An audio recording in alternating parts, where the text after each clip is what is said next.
진리를 수호하고 이단을 방지하기 위해서 필요하다 그랬어요. 성경을 조직적으로 배열하고 진리를 밝히고 이단을 구별하여 신자들로 하여금 거짓 교훈을 공개하기 위함이다. 거짓이 많은 마귀가 너무 거짓을 많이 퍼뜨리니까. 그 다음에 거기에 18페이지 봅니다. 하나님의 뜻이다. 예수 그리스도의 온 교회가 거룩한 에 세움을 입도록 우리 하나님의 말씀을 순서적으로 철저히 알고 어로 교육을 받은 것은 하나님의 뜻인 것이다. 하나님의 뜻은 어로 교육하는 데에 꼭 필요한 거지. 그런데 성경 공부는 많이 하는데 조직신학 하나의 적재. 그 외에 조직신학교에서 하는 거 아닙니까? 일반 신도들은 안 가르치는데 더 가르쳐야 돼. 목사님 안 가르치는데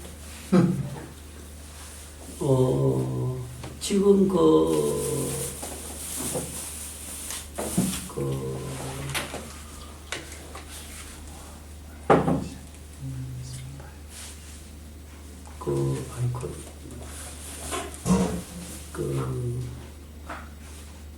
강남 거기에 무슨 데더라 어디?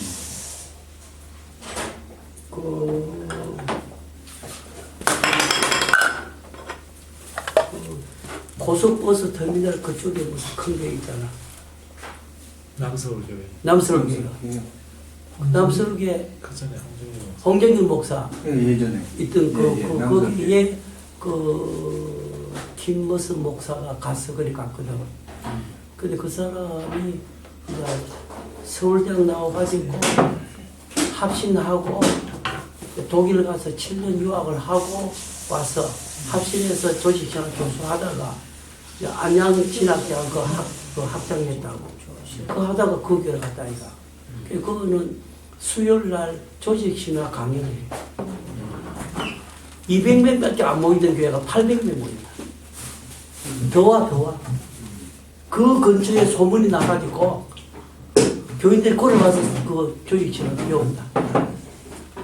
그러니까 상당히 그건 조직신학만 가르친 게 아니라 여러 가지를 가르친다.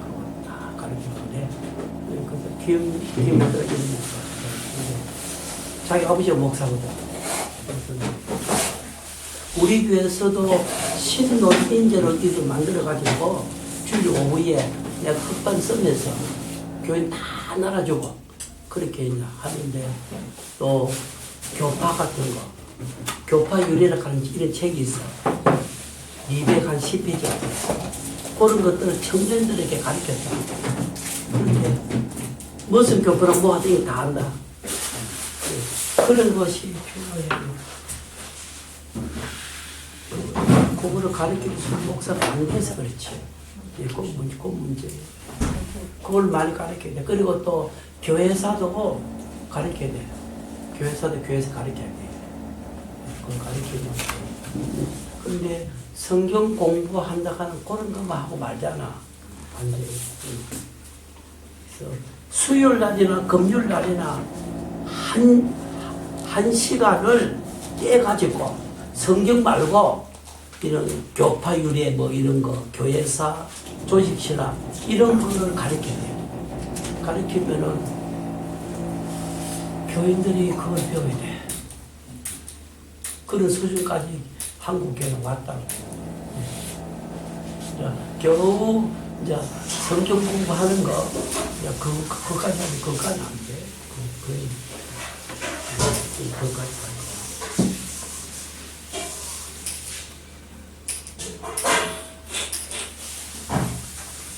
조직신학 이거 가지고 신론이 말이야. 신론 가지고 중국 사람이 못 가르칠까?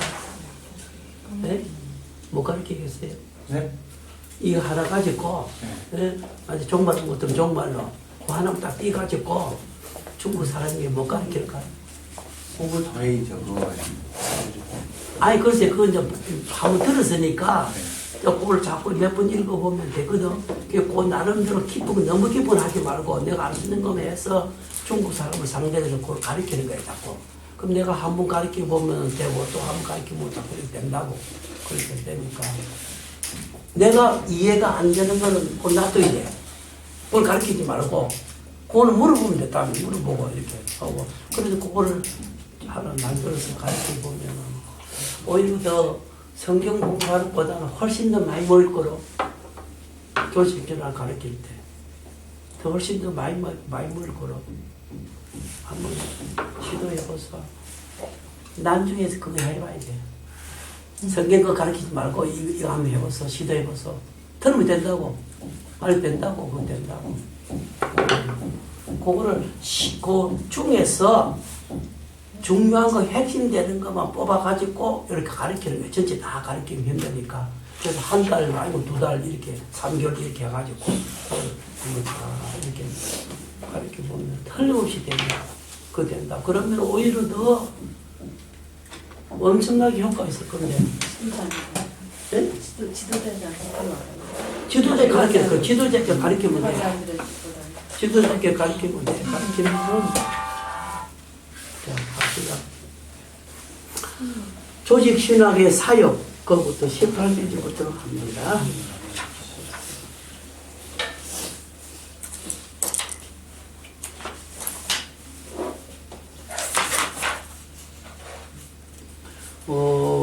그게 조금, 조직신학은 하나님과 그의 우주에 대한 관계들에 관한 사실들을 확인하고 이 사실을 진리의 개통적 유기적인 체계의 연합 부분들 그 조직 통일을 전시하는 걸 목적으로 한다. 조직적 통일을 전체 유기적으로 체계적으로 하는 거. 요컨대 저부터 걷어봅니다. 하나님에 관한 사실들의 확인과 조직적 전시가 조직신학의 목적이다. 신학이 하나님에 대한 사실들의 확인과 전시를 목적으로 한다고 하면 확신하던 시기에 신학의 임무는 교회의 교의들의 정확성을 성경 발음에 비추어 증명하여 옹호하는 것이다. 교회의 교리를 정확하게 밝히는 것은 성경을 바로 밝히는 것 같아요. 그 말이 중요하다. 성경을 바로 밝히려고 하면은 교리를 바로 밝혀야 돼. 그렇기 때문에 조직신학을 이렇게 그 업무가 목적이 성경 진리를 바로 밝히기 위해서는 조직신학을 바로 가르치면 밝혀진다. 그것이 조직신학의 목적이고 업무라고. 성경 진리를 바로 가르치고 교회를 바로 세우기 위해서는 조직신학이 필요한 거예요. 개혁파에서 꼽아줍니다. 개혁파에서는 조직신학의 임무는 절대적으로 확실한 진리를 학문적인 형식으로 서술하며 기독교 교리의 전부를 옹호하는 것이라고 하였다. 교회의 신경, 신도개요, 신앙고백, 소유, 요리문답 등 교리적 표준을 세워가야 한다. 보통 가서 교회에서는 소요리 문답 가르치죠? 소요만 가르치고 그럼 요리문답, 신앙고백 이런 거. 성경에 말하는 교리를 세워 예부적 공격을 차단하라고 진실성을 변호해야 한다. 신학 자체의 진흥을 위한 노력을 아끼지 않아야 된다. 신학은 개인의 신학 사상을 논술함을 삼을 것이 아니라 교회 전체의 신학 내용을 세워 가르쳐야 된다. 교회 전체 교인들이 그 신학 교리를 전체가 알고 가고 배우고 가야 돼요. 넘어가지 않도록. 그렇게 해야 됩니다. 신학의 교회의 임무는 복음 전도 및 선교를 위하여 있어야 하고 항상 순결한 복음 전도를 세워가지 않으면 안 된다. 그런데 교회는 자주 오류에 빠지기 쉬우므로 항상 반성하여 복음 바로 전하게 노력해야 한다. 신앙은 교회로 하여금 바른 전도를 하게 하며 모든 계시 진리의 절대 확실성의 변정은 다른 사람들이 신앙을 환기시키는 것을 목표로 할 것이야. 사람들이 신앙하며. 그래서 참된 신학은 선교 및 전도 신학이라고 했다. 그래서 조직 신학을 가리키는 목적이 진리 바로 세우는 거, 교회를 바로 세우는 거, 사람을 바로 세우는 거. 그 세 가지라고 보겠습니다. 진리, 교회, 교인, 생활. 진리를 바로 세우고, 교회를 바로 세우고, 그 다음에 교인, 생활을 바로 세우고.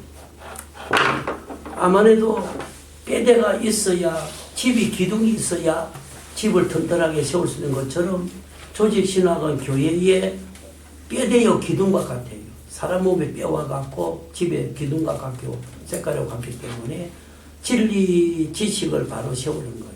그 다음에는 교회를 바로 세우고 교인 신앙생활을 바로 세우는 그런 일이 된다. 그렇게 보겠어요.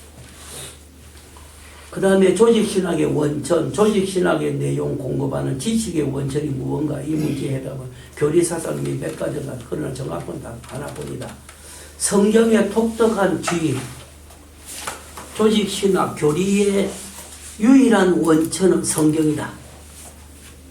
19페이지에 성경은 벌써부터 신학의 유일한 원천 또는 원리로 인정되었고 적어도 그 기초적 원천으로 신뢰되어 왔다. 칼빈은 그런 내려가서 칼빈은 일반 계시의 부족함을 말하고 특별 계시의 성경을 신학의 유일 원천, 기초적 원천이라고 하였다.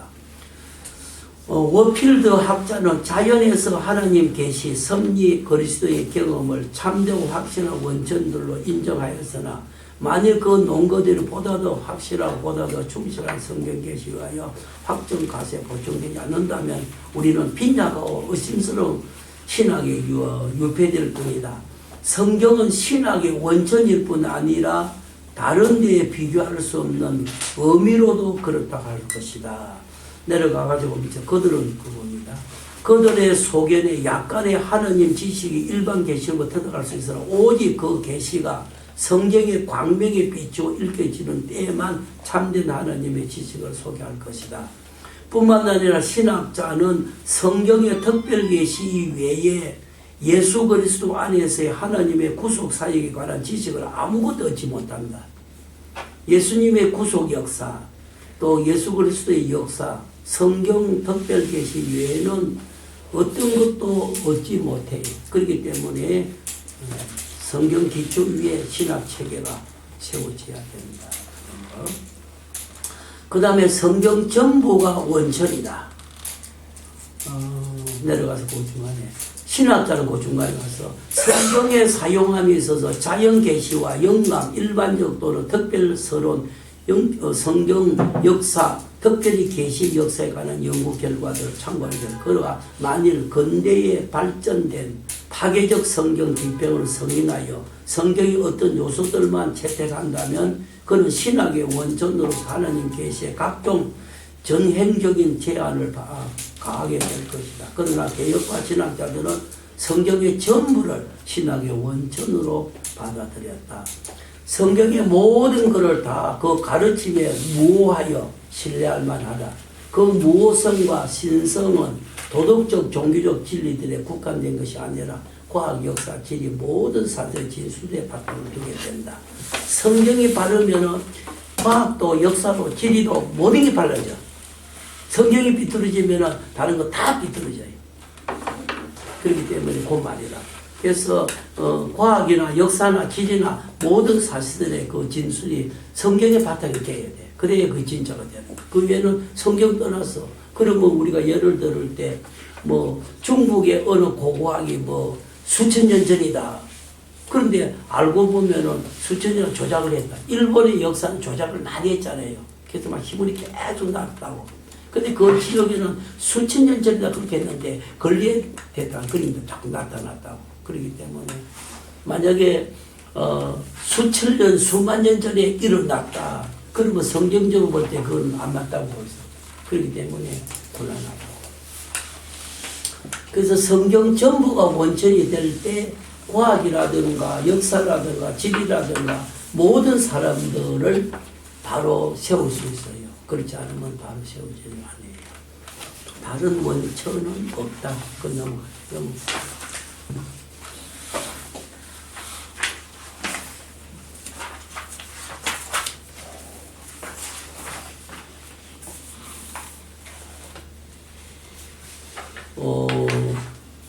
그 성경을 원천으로 안 삼고 여러분이 경험의 원천 삼든지 신비주의로 삼든지 이렇게 하면 안 돼요. 큰 일이 일어난다고. 그렇기 때문에 성경의 모든 것을 원천으로 삼아가지고 그걸 갖춰야 됩니다. 그러나 이게 원천이 될 수 없다는 걸 계속 가는 이성도 될 수 없다. 그 다음에 경험도 될 수 없다. 어떤 것도 되지 아니한다 하는 거예요. 몇 페이지인가 하면 20페이지에 그 밑에 이성적 사유 그게 좀 봅니다. 밑에서 1, 2, 3, 4, 5, 6, 7, 8, 9, 10, 11 그러나 그거부터 그러나 이성이 종교적 신앙과 진리의 구경적 원천과 격도가 아닌 것을 분명하다. 첫째, 사람의 무식함, 타락, 유지한 현재의 상태를 보아서 인생의 이성은 하나님의 진리를 충분히 파악할 만한 재량을 가지지 못한 것이기 때문에 사람의 이성은 원천이 못된다. 사람의 무식함, 타락, 유지한 현재의 상태를 보아서 인생의 이성, 정신작용은 하나님의 진리를 절대로 바로 파악하지 못하기 때문에 원천이 못된다. 둘째로 보편적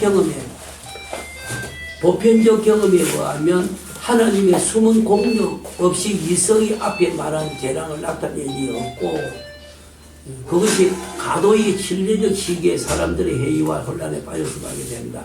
이성의 정당한 직무는 사람의 수요에 응하여 특별 계시 필요성을 강조하며 그 계시의 이해와 교훈을 공부하는 것이다. 이성은 계시를 환영하며 그 보여주는 진리를 인식하고 해설하여 가르치기에 봉사할 뿐이다.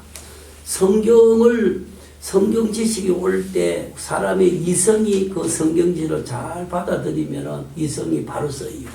그러나 이성이 성경 지식 올 때 틀리다 이렇게 말할 때는 이성이 신학의 원천이 된 거예요. 그러면은 다 망가져 버려요. 그런 말을 거기다 써놓은 거예요. 자, 어쨌든지 그 지금 앞에 보고 핵심이 성경이 원천이다. 진리가 원천이다 하는 그거를 하고 다른 원천이 없다 하는 거를 그 다음에 조금 많이 해놓은 거예요. 넘어갔어요. 그 다음에 21페이지에 가가지고 조직신학의 연구 방법 사색적 방법, 경험적 방법, 신비적인 방법, 종합적인 계시 방법 이렇게 되어 있어요. 봅니다. 조직신학 연구에 있어서 방법의 문제는 가장 기초적인 중요성을 가진다. 사람이 만약 그릇된 방법을 채용한다면 그는 도무지 그의 목적지에 인도하지 못할 그릇된 길을 취하는 자와 같다. 만일 사람이 그릇된 방법을 취한다 하면은 그릇된 길을 인도는 같은 거예요. 그렇기 때문에 신학 조직 연구 방법이 너무 중요해요. 그러면 사색적인 방법은 사람이 사색을 해서 한다, 그거 안 된다고 되는 게 아니라고 넘어가서 제일 끝에 가서 보면 거기에 두 번째로 경험적 방법 아니요. 읽어보면 경험해서 되는 게 아니라고. 그 다음에 넘어가서 23페이지에 신비적 교권적 방법 바로 위에 신학의 비성경화 신학적 진리의 터득과 처리의 경험을 표준으로 한 결과는 성경적이 아닌 비약한 신학을 남겨두는 불행한 입장이다. 부활성적 재림 등은 경험에 의해 증명될 수 있는 것이 없는 것이므로 배제되지 않으면 변질되어 비성경적이 된다. 부활이나 성취나 재림은 경험으로 되는 게 아니라고. 그렇기 때문에 그것은 믿음을 받아들이는 것이 되기 때문에 그런 방법으로 연구를 하면 안 된다고. 이성으로 되는 것도 아니고. 그 다음에 신비적, 교권적 방법으로 되는 게 아니에요.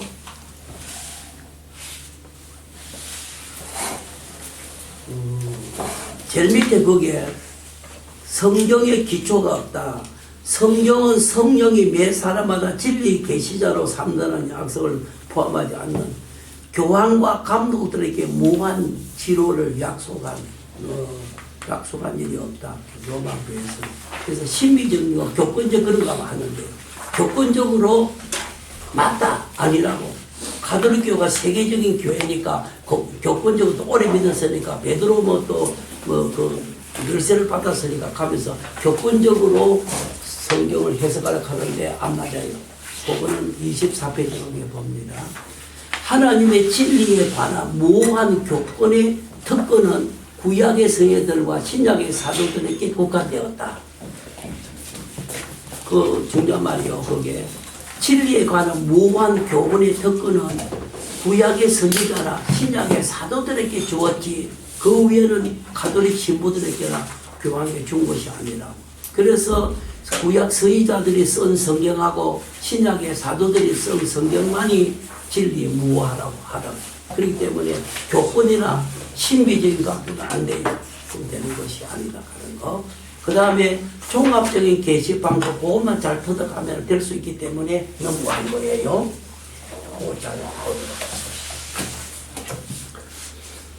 종합적인 게시 방법. 조직 신학의 제로의 취득과 질이 있어서 본격적인 방법은 종합적 방법이다. 이 절 초등에서 논술한 기독교 유시론적 방법은 기독교 입장에서 종사하는 모든 학문의 근본적 방법이다. 그 자존재, 자의식, 자족의 하나님을 지식의 근원으로 높이는 그 방법, 모두 지식을 바로 추구하는 일의 근본적이다. 그러므로 하나님을 신학, 지식의 근원으로 높여 진리를 탐구하는 행동으로 성경의 신적 자기 계시에서 신학을 인출하는 종합적 방법이 나타났다. 성경의 심적인 하나님의 자기 계시에서 신학이 인출된 거예요. 그거를 지금 종합적으로 우리가 받아가야 되는 거예요. 그리고 이 종합적 방법은 신학적 방법이라 칭함은 성경에 있는 신적 자기 계시로부터 신학을 인출하기 때문이다. 성경에 있는 하나님의 자기 계시로부터 신학을 인출하기 때문이다. 성경에 기록한 하나님 아니고 거기서 신학을 한다 하면 그거는 잘못돼 간 거예요. 성경에서 말하는 신의 그 모든 자기 계시 또 진리 계시로부터 신학을 인출했기 때문에 그것이 바로 된 거라고요. 그 다음에 내려가서 성경은 그 포함한 교리들의 상호관계를 다양하게 지시하여 주기 때문에 성경의 교훈들은 엄정히 통일성을 보이는 것이다. 하나님의 진리는 하나이므로 모든 계시의 내용은 반드시 그 부분들이 유기적으로 상호 관련된 하나님의 자족한 체계를 구성할 것이다. 조직신학자는 성경이 우리의 믿고 행할 것으로 가르치는 모든 것을 수집하고 그 교훈의 모든 요소들을 하나의 균형적인 체계로 제시하는 일에 종사한다. 그러므로 조직신학자는 모든 성경적 논거들을 중심에 기억하고 신학의 사상체계를 논리적 방법으로 구성하면서 유실된 교리를 제공하고 교리의 역사적 발전에서 성경으로부터 이탈된 점을 지적하기에 노력할 것이다. 그렇기 때문에 성경을 떠난 것은 아니다 하고는 자꾸만 모여요. 그 잡아 드려야 돼요. 그리고 성경에 말한 하나님이 자기 계시, 진리 계시에 그것을 신학의 방법으로 꼭 삼아야 된다. 그게 이제 종합적으로 본 거예요. 인식이나 경험이나 교권적으로 하면 안 돼요. 교파가 크다, 뭐 교회가 크다 해서 자기가 성경 해석을 마음대로 해버린다. 조용기처럼 그러면 안 된다고. 고린도서 그 10장에 제사를 지내다 그 할 때 그때에 제사 지내도 된다 그렇게 해버렸다. 수요일날 강의할 때 그대로 터져 나왔다. 목요일날 제사를 지내도 된다. 고린도서 10장에서 2줄 있잖아요. 그걸 강의할 때 조용기가 뭐라고 했는가 하면 제사 지내도 된다 그렇게 한 거예요. 그러니까 녹음하고 그게 된게 그대로 터져 나온 거예요. 목요일날 그대로 터져 나왔다. 말이 실수가 아니라요? 실수가 아니고 그렇게 했으니까 그게 막 책으로 나오면 어찌 되나. 그리고 이단을 몰려가지고 얼마나 고생했지 모른다. 그 사고 다 했다. 엄청난 무리를 일으켰다고. 그렇기 때문에 우리가 성경에서 험한 거는 자기가 뭐 큰 배라고 그걸 되는 게 아니고 그걸 큰 배 알고 있다고. 그렇기 때문에 어쨌든지 간에 성경에 말한 그것을 이렇게 말해야 돼요. 그 말 안 하면 곤란해요. 이도훈 목사는요, 예수님은 성생을 해도 그렇겠다. 그치? 예수님은 성생을 해도 그렇겠다. 이단으로 몰려가 혼났지, 그 사람. 그래가지고, 막, 계속 자기가 그 사과하고 그 강의하다가 실수 말을 해야 그거 다 사과하고. 그래도 아니 인터넷에 이단 올려져 있다. 그거 한 번인 거 지우지 않는다. 그럼 얼마나 혼난지 모르는데 그 사람 땀 뺐지 진짜. 그 부부 세미나 할 때 그 말 한 거예요. 그러니까 그게 말이 안 되지. 정말 고생했지 그 사람. 죽을 진단 뽑았지. 근데 함부로 그렇게 하는 게 아니라고. 지금까지 수천의 학자들이 말한 그거를 내가 뭐 한다고 팍 큰일 난다. 그거 안 돼요. 그거 꼭 참조가 돼야 된다. 그 조직신학은 성경을 믿고 성경에 말한 그 하나님, 성경 그대로 말하는 것이 제일 안전해요. 그거를 뭐 자기가 다르게 뭐 해석해 보려고 하면 되는 게 아니라고. 자, 그 다음에 조직신학의 분해 거기에 봅니다. 구성과 분해 봅니다. 조직신학의 구성은 성경 서기와 성경신학의 결과들을 기초한다. 성경 구절들의 요의를 이것들 연구로 확인하고 결정한다. 성구들이 바로 해석될 때 그 요의의 그리스도의 중심 신학적에 가장 관계된 걸 위치를 알게. 조직신학이 가장 밀접히 포함하는 것은 계시의 모든 내용을 신앙과 의무의 완전한 체계로 구성하는 것, 둘째로 과거 교회에서 행한 대로의 역사의 과정, 교회사가 필요하대요. 한 것. 셋째로 변정학, 교회 분해의 원리는 이 학문의 원천이나 처리 양식이나 역사적 발전으로부터 살기보다 논제로 인출되는 가능성이다. 종교개혁 이후 프로테스탄트 교회에 제정된 조직신학 분해의 가장 중요한 방법들이다. 첫째, 거기에 삼일체론적 방법, 제일 중요한 거예요. 삼일체적으로 해석해야 돼. 그 다음에 분석적, 그 다음에 언약론적, 그 다음 기독론적, 왕국천연기주 방법, 그 다음 이론과 방법, 이런 거. 근데 이 방법은 신학은 하나님 중심의 논의보다 인생 중심의 설화로 돌아가면 안 된다. 이런 방법들. 그 다음 풍규류 방법 쓰면 안 돼요. 종합적으로 그것만 보도록 하십시다. 그것만 보면 그걸 다 볼 수 있도록. 절대 다수의 신학자들은 찰머스가 종합적 방법이라 칭한 바에 따라왔다. 그들은 성경에 계시된 하나님의 관념과 성질에 출발하여 그의 영원한 목적과 창조, 섭리, 구속, 최종 완성까지 시간적 행동들을 추적한다.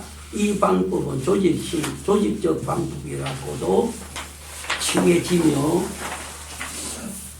가장 일반적이고 논리적이고 통일적인 신학, 농권, 배열의 방법이다. 이 방법은 원인에서 결과를 진행하는 것이므로 학연폐계의 말을 인용하면 최고 원리, 즉 하나님에서 출발해 사람 그리스도, 구속 그리스도, 그리고 만물의 종말까지 진행이다. 이 논리적 방법에 의해서 우리는 아래와 같은 조직신학의 분해를 추출할 수가 있다. 첫째 서론부터 들어가요. 서론, 신론, 인간론, 기독론, 구원론, 교회론, 종말론, 이런 순서로 가는 것이 성경의 조직신학의 그 배열로 볼 때 제일 정확해요. 그걸 아는 거는 배열이 잘 안 돼요. 분석도 잘 안 돼요. 봅니다. 조직신학의 입문으로 신학, 종교, 계시, 성경에 대해서 서론에서 말해요. 그러면 그게 당연히 이해가 쉬워요. 신론은 하나님의 존재, 속성, 삼일체, 작정, 예정, 창조, 섭리 등으로 하나님에 관한 교리다. 인간론, 사람의 기원과 원시상태, 타락한 죄악, 행위와 언약, 언약들로 사람과 죄에 대한 교리이다. 그 다음에는 기독론, 사람이 이제 타락했으나 기독론 되어 있는 그리스도의 품위, 신분, 직무 등의 그리스도에 관한 교리다. 그리스도의 직무는 십자가의 죽음이다. 구원론, 성령의 공작, 구원은 성령의 역사에 대해 신비적 연합, 그리스도와 구원의 서정의 모든 계단을 논함으로 응용된 구원에 관한 교리이다. 그 다음에 교회는 교회의 성질, 정치, 권세와 임무, 은혜의 방편으로 교회에 관한 교리이다. 종말론, 육체적 죽음, 영혼의 영생, 중상기 상태, 그 다음에 그리스도의 재림, 천년기, 죽은 자의 부활, 최후 심판, 최후 상태 등 종말 사물에 관한 교리다. 이 순서로 조직신학이 분해돼야 되고 배열돼야 된다. 그래서 성령론이 어디쯤 들어가야 되나 하는데 기독론 다음에 성령론이 들어가야 되나, 그러면 기독론하고 성령론하고 같이 전부해야 되나 하는 게 지금 좀 숙제가 남아있는 건 있어요. 지금 성령론을 나는 제일 뒤에 연구가 됐기 때문에 붙여놨지만도 기독론 다음에 성령론이 들어가야 되지 않겠나, 이제 그런 것도 있고, 기독론하고 성령론하고 같이 쓰여져야 되지 않겠나, 그런 것도 생각하고 있어요. 그러나 조직신학 배열은 분명히 이런 순서가 좀 제일 연구를 많이 했고 정확하게 맞다, 이렇게 보고 있어요. 그 다음에 조직신학의 역사가 어떻게 흘러내려왔다 하는 건데, 그걸 봅니다. 제일 고대 공교회기, 초대교회, 그때가 어떻게 됐나 하는 겁니다. 그 말이 거기 쭉 기록이 돼가지고, 고대의 그 교회가 공적으로 출발할 때가 2세기, 3세기라고, 그때의 교리가 어떻게 되었나 하는 그 말이 있는데, 오리겐에서는 제일 원리라 하는 책을 썼는데, 그게 삼일체 교리 이런 것들을 많이 기록했어요. 그 다음에 27페이지 가서 어거스틴의 약기, 그 다음에 다메섹의 그 요한의 정통신앙 정해 이런 거, 그 다음에 이절기 중세기는 11세기 중세기를 보통 봅니다. 11세기 중세기는 주로 가톨릭이랑 거기에서 우리가 신학자들은 안셀 28페이지 안셀롬이 있고, 안셀롬은 제일 중요한 것이 왜 하나님이 사람 되었나 하는 문제가 다룬다고. 그 다음에 피터 룸바르터, 그 다음에 알렉산더 헬스 이런 거, 그 다음에 29페이지에 토마스 아퀴나스. 토마스 아퀴나스는 가톨릭의 조직신학을 체계화시킨 사람이에요. 아주 유명한 사람이에요. 가톨릭 계통에서는 제일 유명한 신학자로 지금 돼가 있어요. 그런데 너무 많이 틀려요. 반대 세력이 많이 나왔어요. 그 다음에 신경 작성기, 종교개혁 시대. 그거 조금 읽어보고, 종교개혁의 새 종교 생활은 교회를 직성적 부흥을 인도하였다. 그 결과 여러 교회가 각기 신념을 신경으로 갖추고, 신념을 신경으로 다 바꿨어. 성경 교리를 조직도 논문으로 정리하여 해설하게 되었다. 여러분이 신념하고 신앙하고, 여러분이 신념하고 신앙하고 같다 다르다? 다른 거예요. 신념은 신앙이 아니라고, 자기 결심이요. 신앙은 진리를 갖고 말하는 거예요. 전혀 틀린다고. 그렇기 때문에 신념 안 돼요, 신념.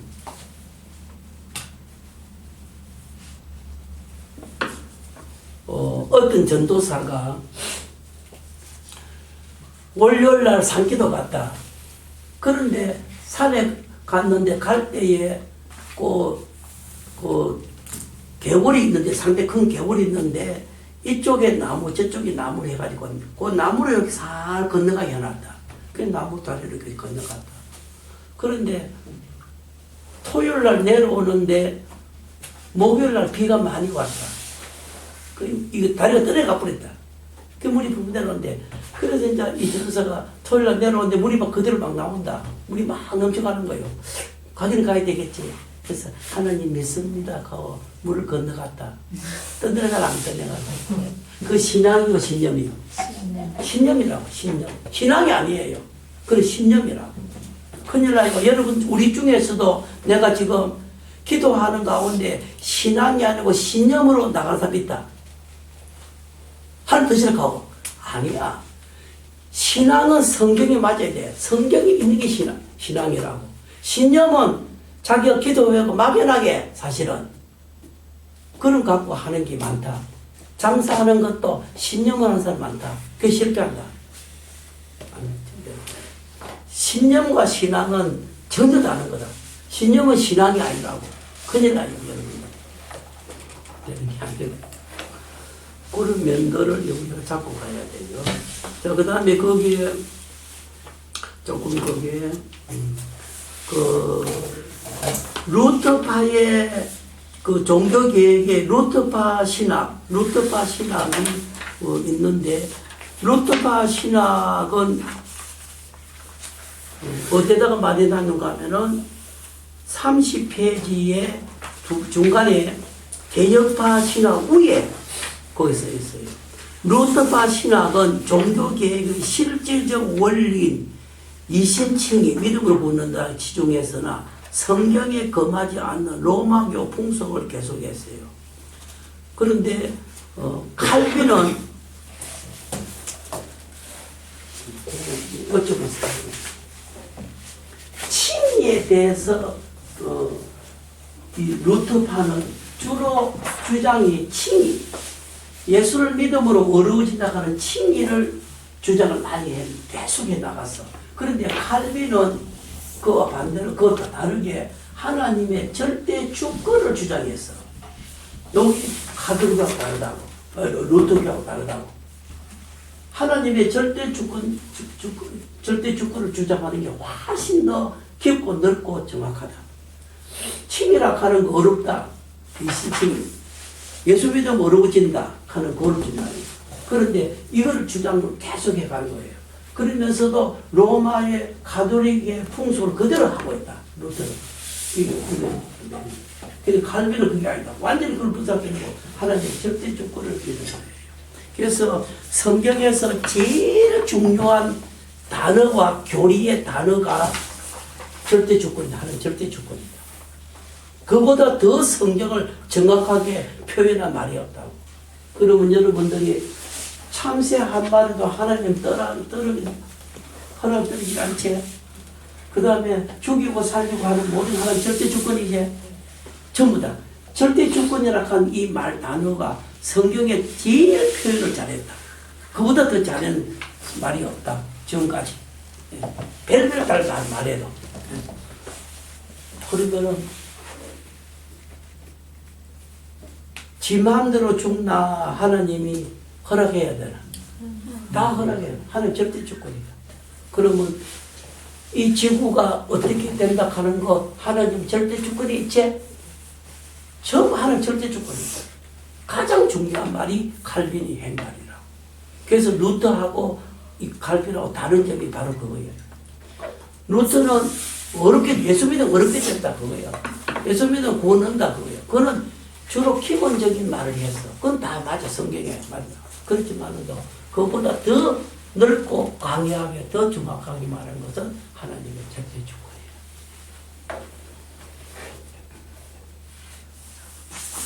요 가다가 죽으면은 하나님의 절대 주권이지. 그치? 팔 다친 거지. 손목 다친 거지. 하나님 절대 주권이에요, 그거. 인샤알라.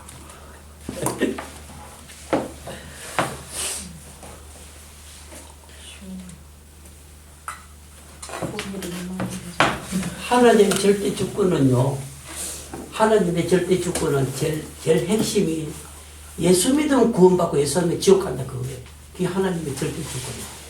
예. 또 성경대로 하면 복을 받는다. 그건 절대 주권이에요. 그건 절대 변경을 못해요. 절대 변경시키는 게 아니라.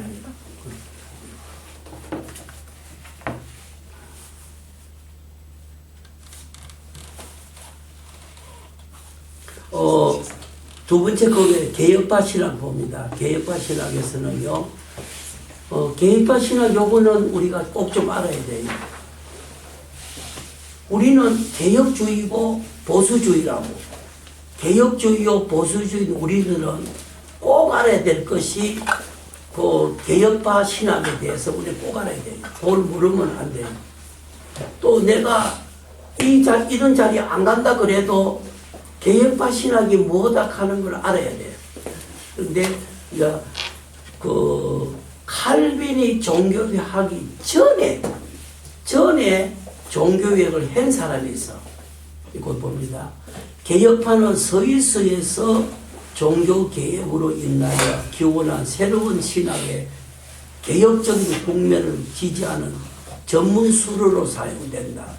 개혁파 신학은 종교개혁의 지도자 쩌빙클리와 칼빈 노력에 있었습니다. 쩌빙클리의 저서는 서있어 종교개혁자 쩌빙클리는 성찬과 성경의 개념에서 루터와 다르고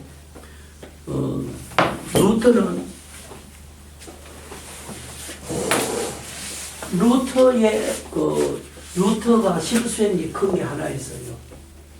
성찬에 있어서 성찬 예식에 있어서 해석이 화채설을 쓰였다. 화채설.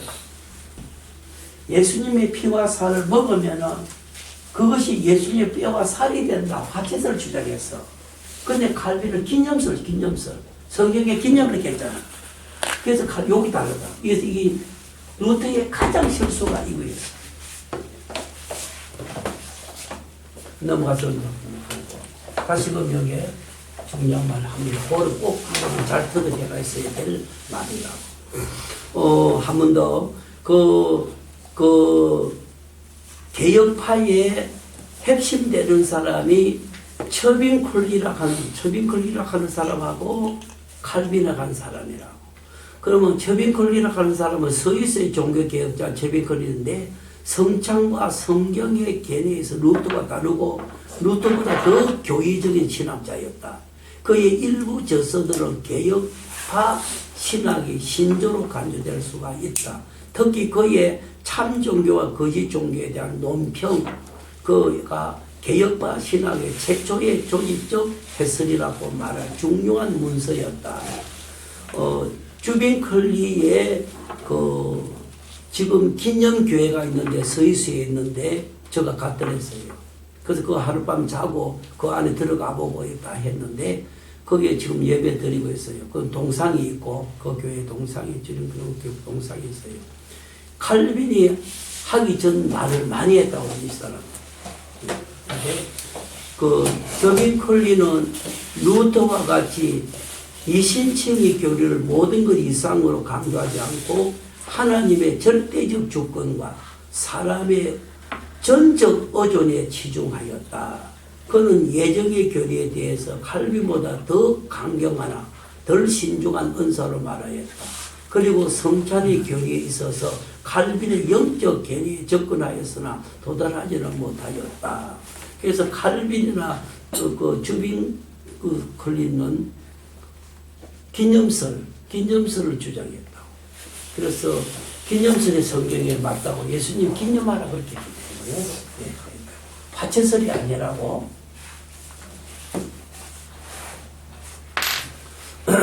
그 다음에 칼빈의 기독교 강요보기. 그건 조금 우리가 알아야 되니까.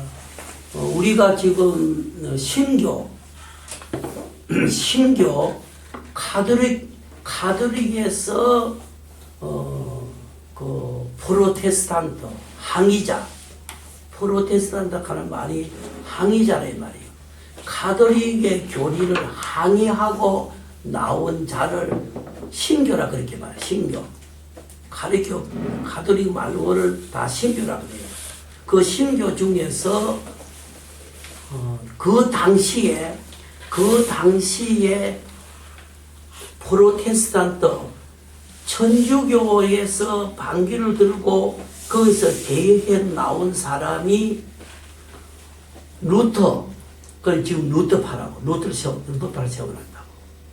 지금 신갈에 루터 신학대학에 있고, 그 다음에 그때에 루터와 같이 종교개혁을 한 사람이 거기에 쭈링거하고 칼빈하고요.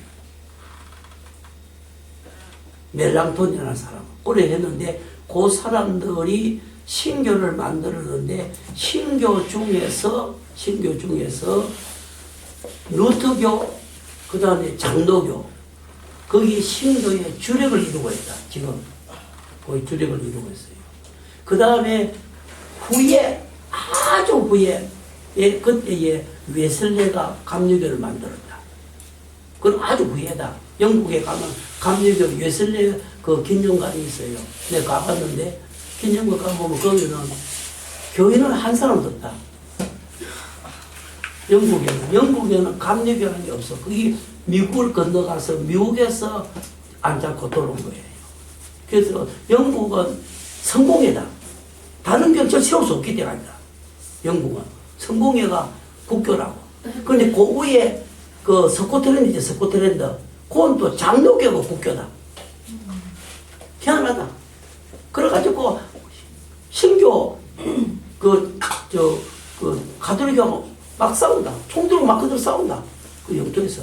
그래서 이번에 연합 합의를 했다. 그렇게 했는데 신교에서 신교를 만들 때 주동 인물이 루터하고 칼빈하고 주인거하고 메랑톤이라는 사람이었다. 그 사람이 그때 신교를 세울 때는 그는 루터교하고 그 다음에 장로교 칼빈하고 그밖에 없었다. 그 외에는 성결교, 침례교 이렇게 그 다음에 막 나왔다. 이게 나온 거예요. 그런 것도 우리가 이제 상식을 알아놔야 돼. 자, 그러면 거기 31페이지 봅니다. 거기 칼빈, 기독교 강요가 제일 중요해요. 칼빈이 쓴 것이 기독교 강요인데 여러분이 그걸 공부를 해야 돼요. 우리 신학교도 그걸 공부를 했다고. 그게 네 권으로 되어 있다고. 상대도 공부. 그는 조직신학, 칼빈의 조직신학과 같은 거예요. 상당히 거기에 많은 것이 있다고.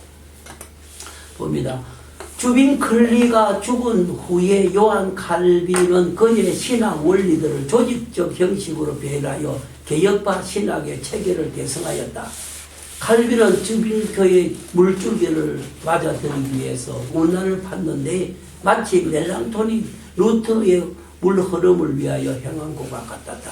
그러나 그의 기독교 강요는 주빈 클리의 참 종교와 거짓 종교 논평보다 훨씬 우수하며 멜랑톤의 신학 강요보다 더욱 우수하여 참으로 획기적인 작품이었고 중요한 신학설 중에 하나가 되었다. 로마 카톨릭의 역사가인 캡슬레테는 이 칼빈의 저서를 묘사하여 16세기 종교적 문학에 산출하는 교의학계에 가장 탁월하고 가장 가말하게 있는 작품인 것에 의심할 여지가 없다. 그렇게 말했어요. 카톨릭 사람이니까. 그런데 프랑스의 부이송은 이 책을 까니까 이것은 개혁 기독교 대전이다. 그렇게 말을 했어요. 기독교 강요는 4권으로 되어 있고 첫 3권은 3위 순서로 되어 있어요. 4권은 교회를 논하였고 그 저서를 관람하는 중심 사상은 하나님의 절대 주권의 관념이다. 하나님의 절대 주권을 말한 거예요. 그거를 기준해 가지고 모든 걸 다 썼다. 하나님의 절대 주권을 교리를 가지고 모든 성경을 풀이했어요. 그건 너무너무 정확하고 우리가 상상할 수 없는 것을 써냈다고. 그리고 이 사람이 21살 때 써냈다. 21살 때. 아이고 참. 얼마나 똑똑하냐. 그 다음에 그 칼빈의 제자가 배자인데 그 배자가 한 말이 거기 있을 거예요.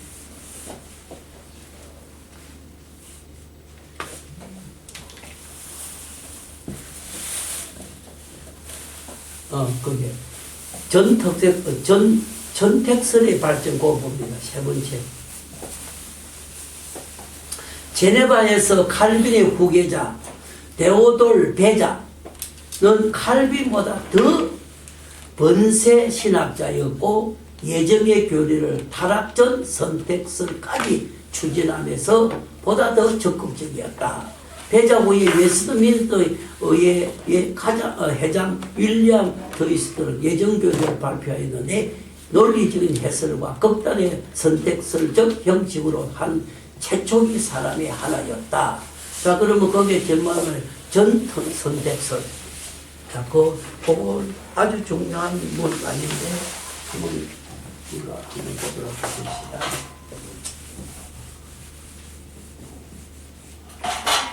물어봅시다. 여기 타락이 있어요, 타락. 타락이 있는데,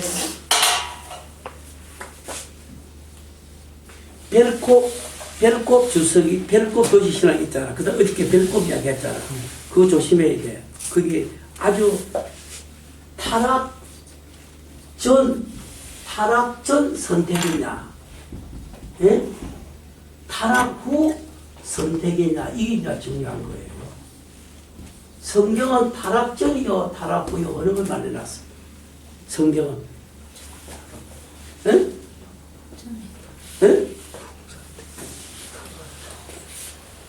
어느 걸 말, 성경 어느 걸 말해놨어?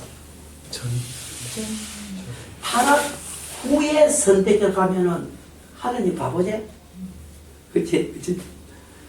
우리가 말하지 말고 에베소 1장을 찾아봐요. 성경을 갖추는 거예요. 성경을 우리가 말해야 돼.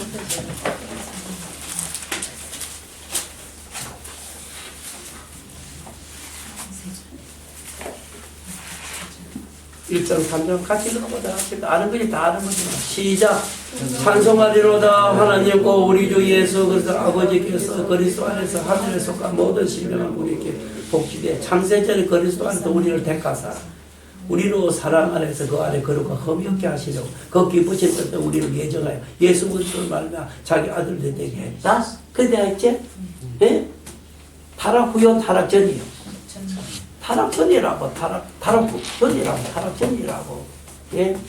그런데, 그게 제일 지금 중요한 말이 5절이 너무 중요한 말이에요. 3절부터 내려가가지고 5절에 너무 중요한 말 해놨다. 5절에 제일 중요한 말 해놨는 거예요. 그걸 또라고. 뭐요? 거기 보라, 5절에 보라. 5절이 제일 중요한 말이라고. 예정은 예정인데, 이 땅에 예수 믿는 자가 예정이라고. 예? 그 말이 제일 중요한 거예요. 5절은 그 말이 제일 중요한 거예요. 우리는 지금까지 알고 잘 모르면 창세전에 하나님 예정했던 지옥과 천국까지 그게 아니라고. 5절에 꼭 딱 나와있잖아. 예수를 믿는 그거로서 결정되는데 그게 있지? 그 다음에는 우리가 그거 있지요. 사도행전에 13장 48절가 거기 보면은 작정된 자는 믿더라 그게 있지? 그걸 놓친 분이 있다고 사람들이 3절만 보면 3절 4절만 보면은 그렇게 했지만 그게 아니라고.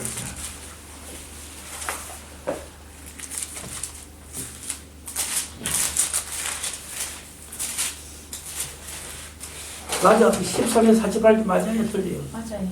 맞아?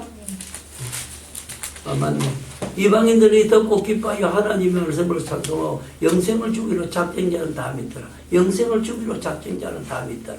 그러죠. 믿는 사람은, 예수를 믿는 사람은 작정된 자예요. 작정된 자를 믿게 돼야지. 그게 에베소의 1절, 3절, 5절이라. 그 기쁘실 때도 우리를 예정하서 예수 그리스도를 말미암아 자기 아들인데 예수를 믿어야 된다. 그러면 창세전에 예수 믿고 구원받게 하셨다면요, 일이 타락할 거라 아셨나요? 그건 하나님의 과정의 하나예요. 타락은 하나님의 구원 과정의 하나다. 그래야만이 택자와 불택자가 갈라져. 택자가 타락해서 믿고 안 믿고 갈라져. 모두 타락시켜서. 그건 하나님의 허용으로 이루어진 거예요. 타락하지 않으면은 택자 불택자가 안 나온다고. 타락해서 나오잖아. 믿고 안 믿고 나오잖아. 근데 그건 하나의 그건 가정에 허용한 거라고. 자, 조금 어려워지니까 그 알아가라고 왔다 갔다 지금 조금 지나고 알아요. 예.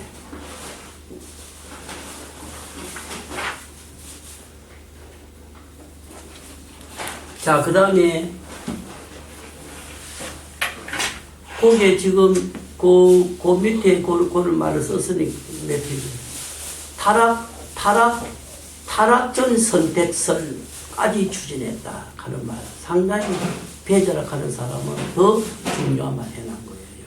여러분 그거를 꼭 써놓으시고 전 선택설을 써놓으시고 그걸 에베소 1장 3절 5절까지 하시고 전 특색설에서 예수 그리스도 믿음으로 구원된다는 것까지를 꼭 해놔야 돼요. 그것까지 안 해놓으면은 잘못하면 하나님이 책임을 져야 돼요. 죄의 책임을 져야 돼요. 그렇게 안 된다고. 그리고 예수를 믿고 안 믿고는 타락에서 갈라진 거예요. 타락에서 갈라진 거예요. 그 말이 이제 중요한 거예요.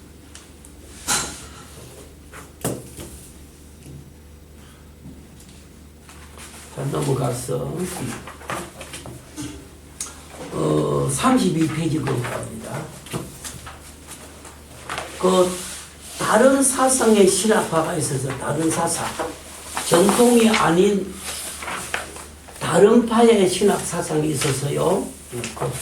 거기 보면은 이 시기에 성행했던 프로테스탄트 신앙과 크게 어긋난 몇 개의 신학파들이 있었다. 그것은 첫째 알미니안파. 알미니안파는 거기는 칼빈주의에 반대를 한 거예요. 사람이 구원의 결정이 사람에게 있다. 내가 믿으면 되고 안 믿으면 안 된다. 사람에게 있다. 그게 아니라 칼빈은 하나님의 예정과 사람의 이 믿고 안 믿고 그걸 하나로 한 거예요. 그게 제일 중요한 말이에요. 그게 다 놓치 우리가 실수한다고. 자, 그럼 뭡니다. 그게 알미니안주의는 그 내려가서 조금 내려가. 알미니안주의는 칼빈주의가 5가지예요. 전적 부패, 폐괴, 전적 타락, 무조건 선택, 제한 속죄, 불강적 은혜, 성도의 견인, 교리에 반대를 한 거예요. 칼빈의 5대 교리가 너무 중요한 거예요. 자, 설명 조금 하고 갑니다.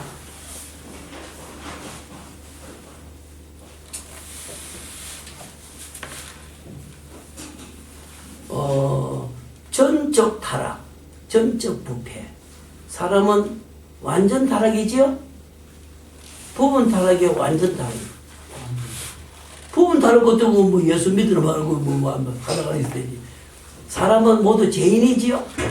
그렇기 때문에 죄인이면은 부분 죄인이 완전 죄인이야. 아이가 다 지옥 가잖아. 그래서 전적 폐괴, 전적 타락이라. 모든 사람은 전적 타락했지요? 죄인이지요? 예. 그럼 물어봅시다. 우리는 발부터 속 끝 전체가 죄인이지? 죄인 아닌 부분이 있나요? 없나요? 없습니다. 그렇기 때문에 전적 폐괴, 전적 타락이라. 그 다음에 무조건 선택. 내가 뭐 해서 주님의 선택했나? 하나님의 사랑으로 선택했나? 여러분 내려놓고 있나? 없다고. 그렇기 때문에 여기 중요한 무조건 선택이에요. 하나님의 절대 주권에서 선택한 거예요. 내가 찾아오라 해서 왔 거요. 주님 찾아왔 거요. 사랑왕. 그래서 무조건 선택이라. 조건 선택이 아니라. 그 다음에 제한 속죄. 믿어야 구원 얻어. 요한복음 3장 16절에 믿어야 구원 얻어. 그래서 제한 속죄라. 다 속죄를 베풀었지. 그렇지만 믿음으로 얻는다. 그 말이 그냥 제한 속죄라. 이해됐죠? 그 말이 중요한 거 제한 속죄. 요한복음 3장 16절 써놓으면 돼. 제한 속죄요. 이게 이제 착각하기 쉬운 거죠. 무조건 선택과 제한 숙제가 이게 어떻게 보면 이론상을 충돌하는 것 같이 보인다 이거지. 무조건 선택이라 하는 말은 주님 뜻을 했다 이 말이에요. 쉽게 말해서. 내가 불러서 난 머리에서 그렇게 한 게 아니라고. 그런 게 아니라. 주님이 찾아와서 나를 건드려 주신 거기 때문에. 그래서 무조건 선택이에요. 그 다음에 제한 속죄라 하는 거는 그것은 딱 원이 아니라고. 믿는 자, 주 예수를 믿어라. 그렇게 했다. 그렇게 그 제한 속죄. 근데 불광교원에 내가 거절할 수 없는 거예요. 그렇잖아. 주님 찾아왔는데 내가 어떻게 거절합니까? 그거 아닙니다. 그 다음에 성도의 견인. 끝까지 한 번 구원받은 사람은 끝까지 하나님 천국 가게 한다. 그러면은 견인에 가죠. 자동차 고장난 거 견인에 가나. 그와 같이 성령이 우리가 내주해서 끝까지 가지. 성령이 끝까지 가. 그걸 성도의 견인이라고 그랬다. 그 칼빈의 5대 교리가 너무 중요한 거예요, 사실은. 이보다 더 정확하게 발표하는 것이 없다고 지금까지. 너무너무 인간을 예수님의 구속, 이건 성경 전체 교육에 딱 뽑아냈다. 그거를 반대한 사람이 알미니안주의다. 오늘 한국 교회가 알미니안주의가 감리교, 순복음교회 뭐 이런 게 알미니안주의다. 그런 거랑 뭐 달라요. 그렇기 때문에 내가 믿어 부르는다. 아니다. 그게 아니야. 하나님 찾아오셔야 돼. 그렇지 않은데 하나님 한번 찾아와서 성령이 내주하지 떠나지 않잖아. 예? 그렇기 때문에 이 말이 너무너무 맞는 말이야. 그 다음에 가톨릭 뭐 소수니아 칼리파 이런 거 다 쭉 이거 읽어보면 되냐. 그 다음에 넘어가서 쭉 넘어가가지고 33페이지 거기에 반동리, 경건신학 신학, 이슬람 신학, 그 다음에 초자연주의, 그 다음에 34페이지 슐라이마, 그런 경험주의, 경험으로 구원이 된다. 아니다, 그런 거 아니고. 사세파 이것도 아니고, 또 신루터파 이것도 아니고, 그 다음에 중재파, 위철파, 그 다음에 넘어가서 건대신학, 건대개혁파 신학 봅니다. 36 가서. 근대 개혁파 신학자들 중에서 그 보면 여러 가지 좀 여기 봅니다. 18세기 이후 반동계 개혁파 신학계에도 성세 변동이 많았다. 그러나 통상적 이성론자 또는 초자연적 사세문동 주관주의 경험 신학의 경향에 절대 반대의 태도를 취한 탁월한 신학자들이 있었다. 이 신학의 상태를 지역적으로 구분하여 보면은 네덜란드가 화라나뇨 네덜란드가 거기가 제일 개혁주의로서는 네덜란드보다도 더 위대한 학자가 나온 일이 없다. 네덜란드에 가서 유학했다 하면 그거는 박윤수 박사 여기 가서 유학을 했다. 고신의 목사는 거기 가서 유학을 했다. 그거 아니면 세계 학위가 네덜란드가 최고의 인정을 받고 있어요.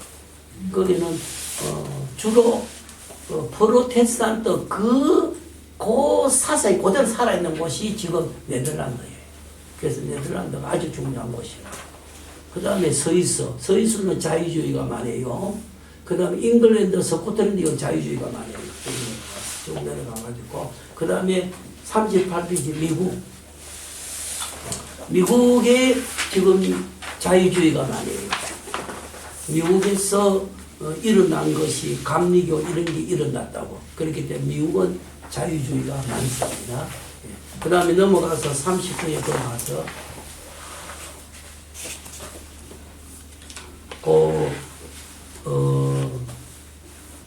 그 39 위에 거기에 1929년 그거부터 좀 봐주세요.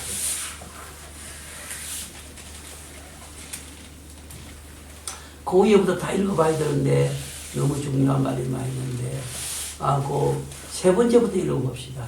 이들은 뉴잉글랜드 신학자들을 구별하여 구학파라는 통속 칭호를 받는다. 특히 프리스턴 학파는 토르터 대와 웨스민터 회의의 역사적 칼빈주의를 견실하게 변호하였다. 미국에서 제일 유명한 신학교가 프리스턴 신학교였어요. 그 사람, 그걸 누가 했는가 하면은 박연서, 박영론, 또 한경집, 또 김정준, 김재준 이런 사람이 그 미국의 프리스턴 신학교를 졸업한 사람이에요. 저 봅니다. 39위에 39위에 위에 세 번째 줄에 이들은 뉴 잉글랜드 신학자, 영국에서 건너간 사람들이거든요. 건너는데 그래서 미국에서 최초로 오래된 신학교가 프리스턴 신학교예요. 그 좀 세계적인 신학교라고 그 조금 그 기록이 돼가 있어요. 근데 이들의 명저 교의학 서류는 오늘까지 참된 복음신학 갈망하는 사람들에게 애독되고 있다.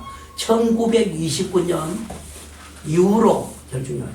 1929년 이후로 프리스턴이 자유주의화한 것은 독일에서 유학 온 사람들이 프리스턴 신학교에 들어와 강의를 시작했어.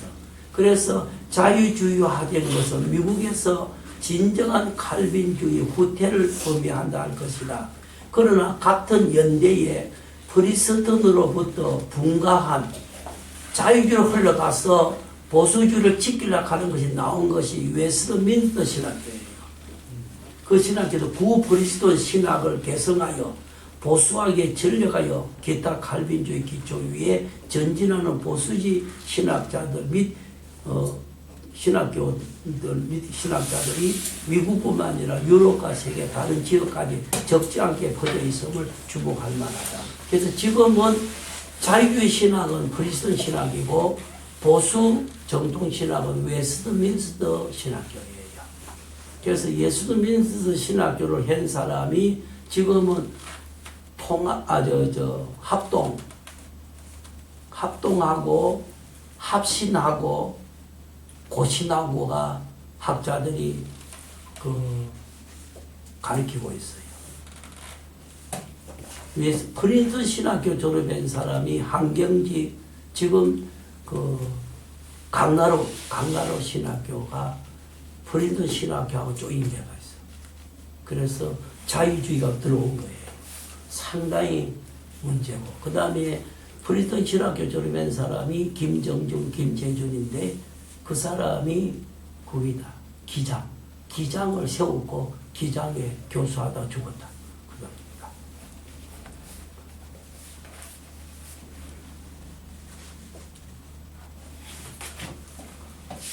거기까지 하고 그 다음에 이 신문에 대해서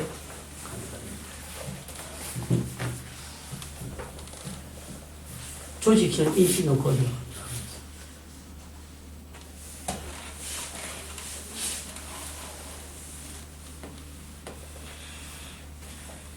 한국 교회를 여러분들이 한국 교회를 알아야 돼요.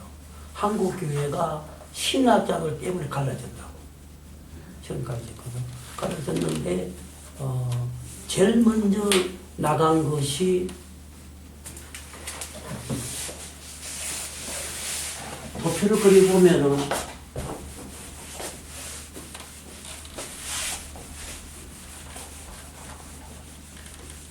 어,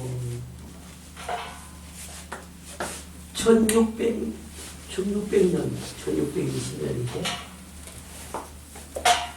1620년에 영국, 화란 등지에서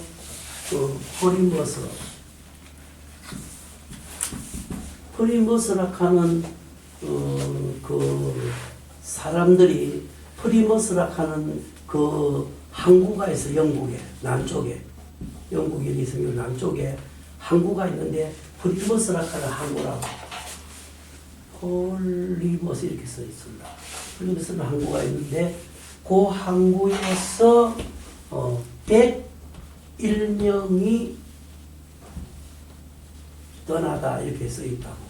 그 프리머스라 하는 그 항구의 그 산에 지금도 써 있어요. 지금도 큰 산에 102명이 신앙의 자유를 찾아 떠나 이렇게 101명 써이가 있다고 있는데 이 사람들이 어디로 갔는가 하면은 미국의 프리머스라고 하는 것이 동부 버지니아주, 여기가 뉴욕이 있고 이렇게 필라델피아 이렇게 해가 있기 때문에 이쪽에 이렇게 여기가 여기 동부 쪽인데 뉴욕 고개가 동부 쪽. 거기에 프리머스라고 하는 버지니아주에 프리머스라고 하는 이렇게 바다가 들어온 그 자리에 배가 들어간 거예요. 메이플하고 오래 꽃이라 메이플하고 꽃이라 오래 꽃이라 메이플하고라 하는 사람이 101명을 타고 신앙의 자유를 얻어서 자기 영국에서 프리머스라 하는 항구에 출발했다고. 근데 거기 가면은 바위에 큰 산 그 바위에 신앙의 자유를 따라가는 100명이 써있다고 했어요. 지금도 써있다고 해요. 근데 그 사람들이 미국에 들어와가지고 그 지역을 프리머스라 하는 그 이름으로 그대로 사용을 하고 있다고 지금 현재가. 그 제가 가봤는데 그거 가보면 참 기가 막혀요. 그 바다에 그 타온 그 배, 그런 거. 또 그 다음에 바다에서 배 타고 오면서 풍랑 만난 거, 밥 먹어 식기, 성경 쓰던 거, 옷 입던 그런 거 그대로 보존돼 간다. 어쩐지 다 보존돼 간다. 그래가지고 신앙의 자리에 찾았는데 자, 여기서 이 사람은 철두철미한 신교다. 프로테스탄트 철두철미한 신교라.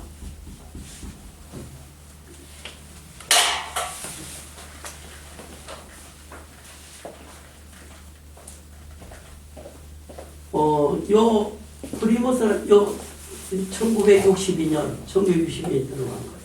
그래서 미국에서 제일 먼저 세워진 것이 그 프리스턴 신학교다.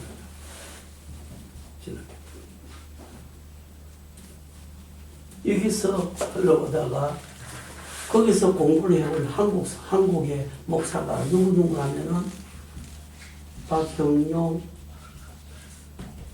박윤선, 또 김재준, 김정준, 또 한경진, 그 다음에 또 일본에서 공부한 최필건, 이런 사람들이 한국에 와서 그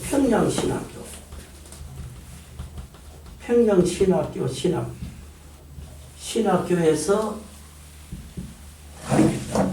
이 사람 가르쳤는데, 이 사람, 박영영, 박윤선, 이런 사람이 먼저 가르쳤다. 가르쳤는데, 이 사람들이 바로 후에 들어와서, 그래서 여기서 성경이 하나님 말씀이 있고, 부모님 하나님 말씀이 아니다. 이래 된 거예요. 이 사람들이.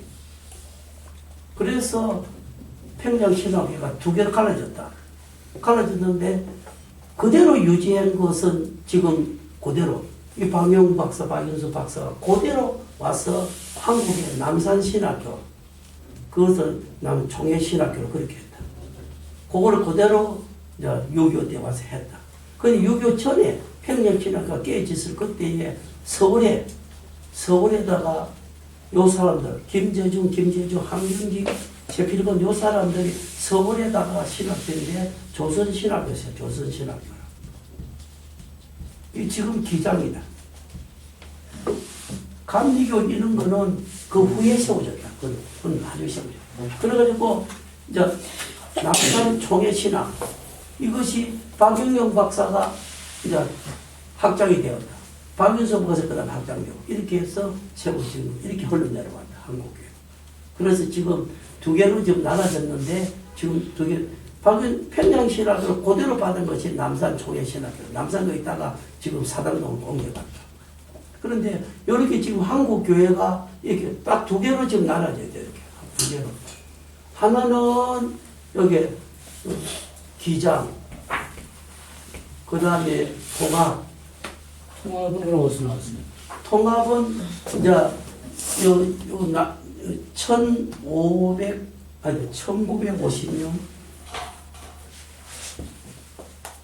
1950년에 세계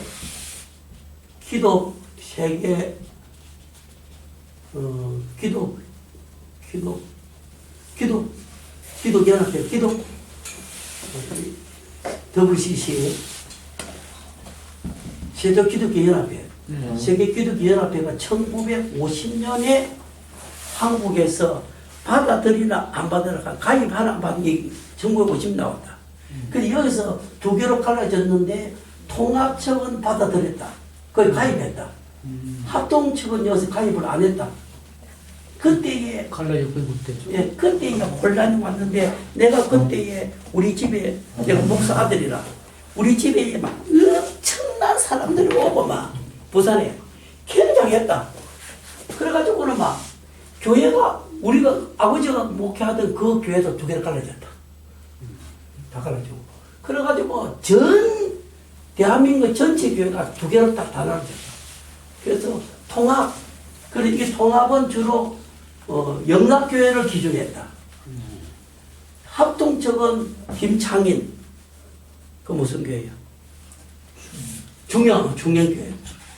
이렇게 주장하고 그 다음에 이 평양에서 신설장제 반대하고 아예 떨어져 나오는 게 고신이야. 고신은 아예 신설장제 안 한 사람만 나와서 추록했던 사람이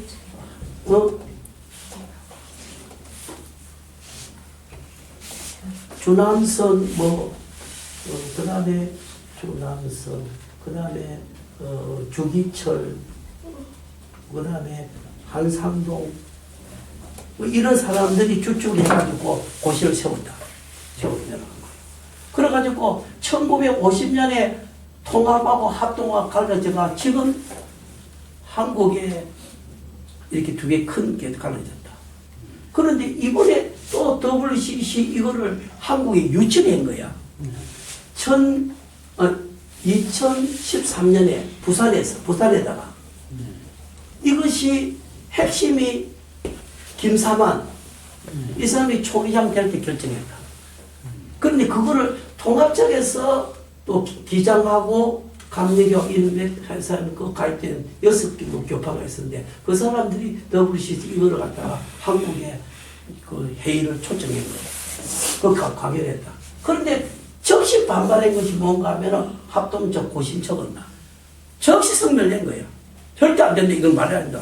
1950년에 우리가 잘라지지 않느냐. 갈라지면 얼마나 상처를 많이 했느냐. 그럼 또 이거 할 때느냐. 이렇게 된 거예요. 그래서 지금 싸우고 있는 거예요. 지금 현재가. 그래서 지금 이런 식으로 지금 흘러내려왔다. 1620년에서 영국에서 미국으로 와가지고 미국에서 세워진 신학교 불신학이다. 제일 먼저. 그래서 불신학에서 한국의 목사들이 그걸 공부를 해왔다. 해가지고 평양신학에서 갈라졌다.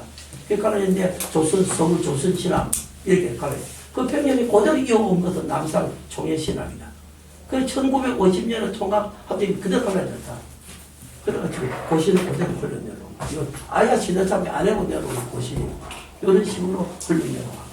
다른 거 뭐 성결교회 성봉교 이런 거는 여기 아예 흐름 정리 안 했어요.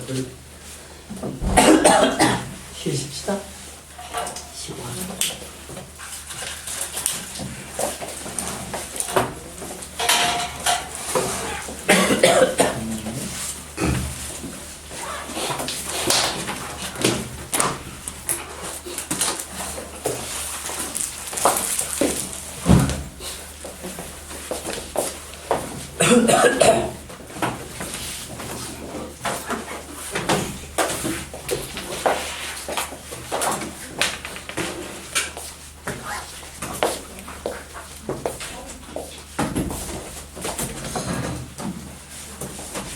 초코가 하나 내려야 되겠는데